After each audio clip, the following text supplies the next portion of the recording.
Sex does not make marriage, I'm sorry to say. Right. It is your attitude that actually makes your quality time to have a positive impact on your marriage.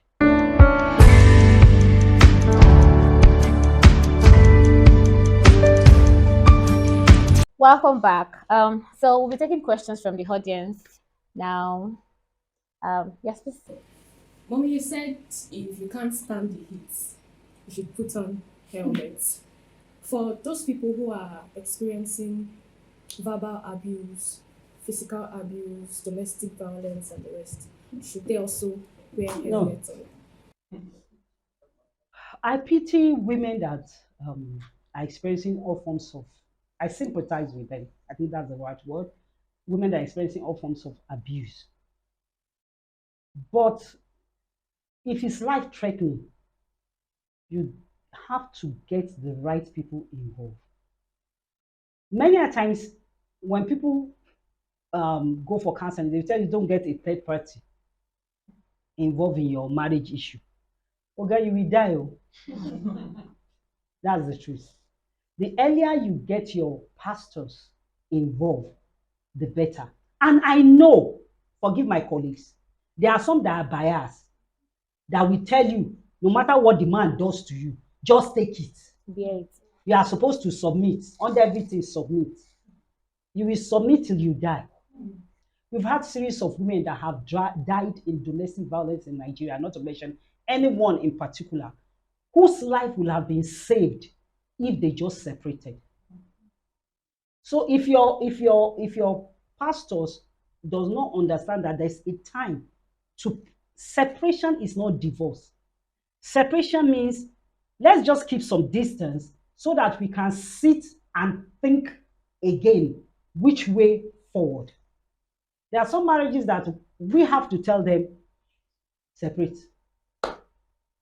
That's the truth. Because it is not funny when you are beating somebody's child. The question I want to ask is, if it's your own child, will you leave your child in that abuse? That's the question. I bet some people won't. We have told them separate from each other. Some have taken 1 year, some have taken 2 years, some have been up to 3 years, and they are able to come back. Because why? At times, just a little bit of this distance, I know we are talking of quality time, could help to straighten some knots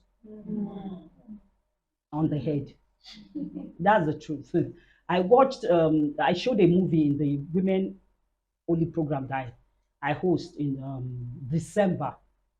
And the man will beat the woman and do all manner of things.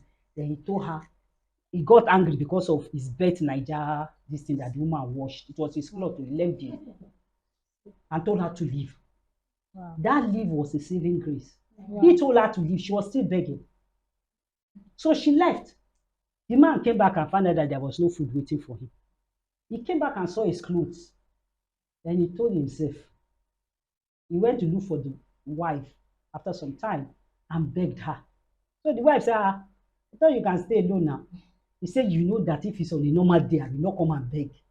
But please. So you see, that's what it does. It makes both of you to miss yourself, and then you are now asked thorough questions that will help you with some conditions attached to it. If there's a repeat of this abuse, we are heading for the court. So you can't be in an abusive relationship, either in marriage or outside. Outside marriage, say, what are you even? Pack your load and go.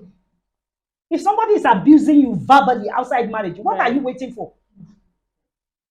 Not because someone slaps you. What are you waiting for? Right. Just take your leave. That person is not meant for you. Don't try to manage to marry. Because you are not a manager of marriage. Oh. God made you CEO, not manager.